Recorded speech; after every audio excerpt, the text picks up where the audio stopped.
Bismillahirrahmanirrahim. Assalamualaikum warahmatullahi wabarakatuh.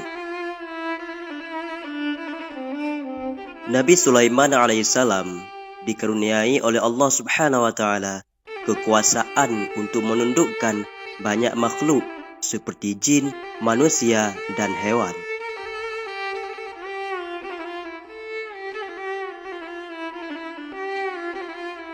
Itu sendiri bisa dibuktikan lewat firman Allah Subhanahu wa taala dalam surat An-Naml ayat 17 yang artinya, dan dihimpunkan untuk Sulaiman tentaranya dari jin, manusia, dan burung, lalu mereka itu diatur dengan tertib dalam barisan. Sebuah kisah, pada zaman Nabi Sulaiman alaihissalam, hiduplah seorang lelaki yang mempunyai pohon besar di samping rumahnya.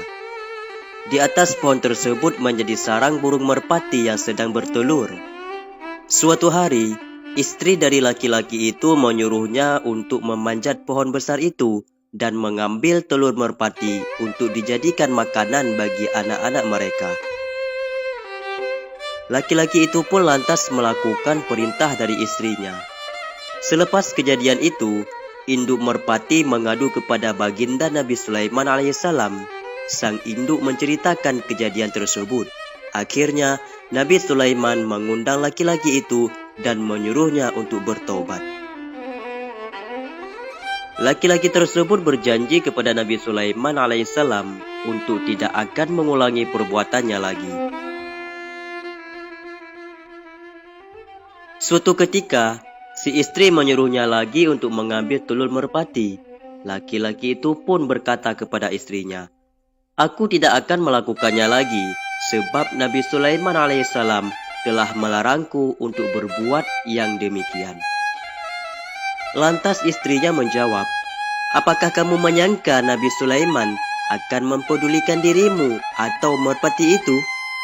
Sedangkan ia selalu sibuk dengan urusan kerajaannya."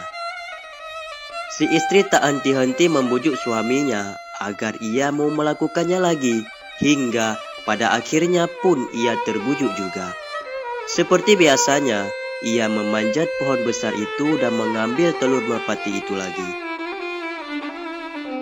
Lalu induk merpati kembali mengadu kepada baginda Nabi Sulaiman. Nabi Sulaiman pun menjadi marah karenanya.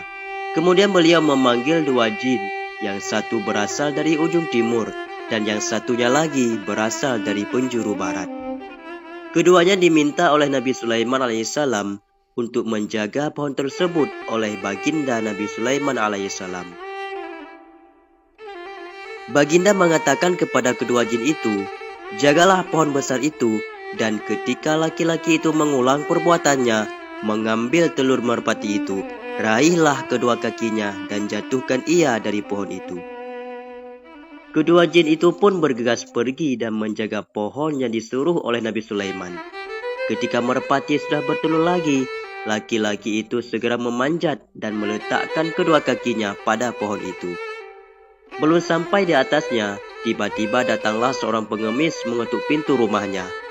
Lalu ia dari atas pohon menyuruh istrinya untuk memberikan sesuatu pada pengemis itu.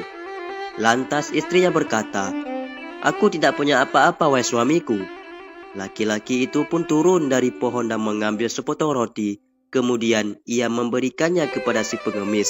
Setelah itu, ia kembali memanjat pohon dan mengambil telur merpati. Kedua jin yang bermaksud menangkap laki-laki itu. Namun tiba-tiba Allah Subhanahu wa taala mengutus dua malaikat. Salah satu dari mereka meraih leher jin dan melemparnya sampai di tempat terbitnya matahari.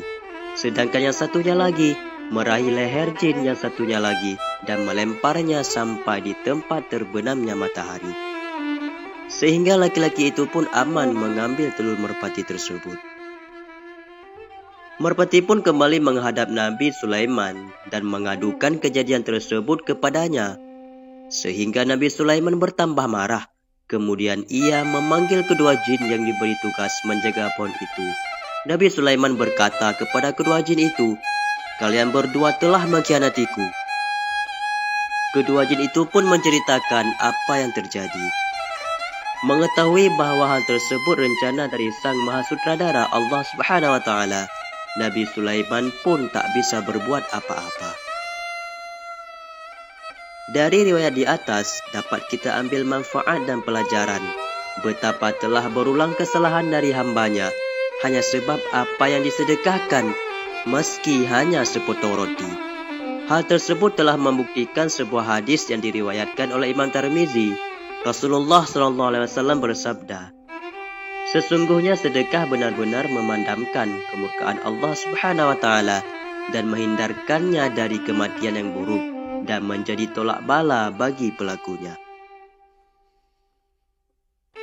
Rasulullah SAW berpesan bahawa sedekah dapat menolak bala ataupun mara bahaya.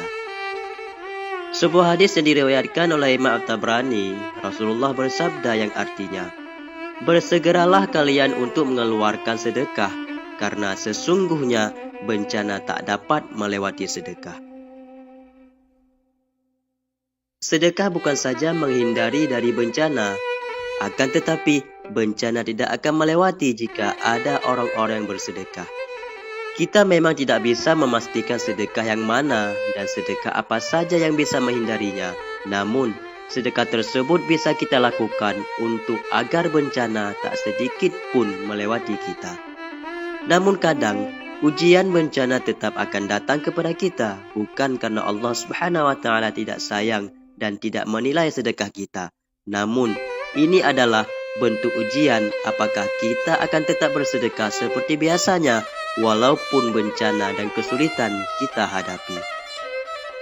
Bukan saja di dunia, sedekah juga menolak bencana kelak akhirat dan pada saat hari kiamat. Hal ini juga disampaikan dalam sebuah hadis yang diriwayatkan oleh Imam Ahmad. Rasulullah bersabda yang artinya, naungan bagi seorang mukmin pada hari kiamat adalah sedekahnya. Walau kita tidak merasakan di dunia, akan tetapi Allah Subhanahu wa taala akan menjamin bahawa sedekah akan menyelamatkan kita kelak di akhirat nanti. Kita hanya bisa berdoa dan berharap agar semua itu bisa kita dapatkan di akhirat nanti. Wallahu a'lam bishawab. Semoga bermanfaat. Assalamualaikum warahmatullahi wabarakatuh.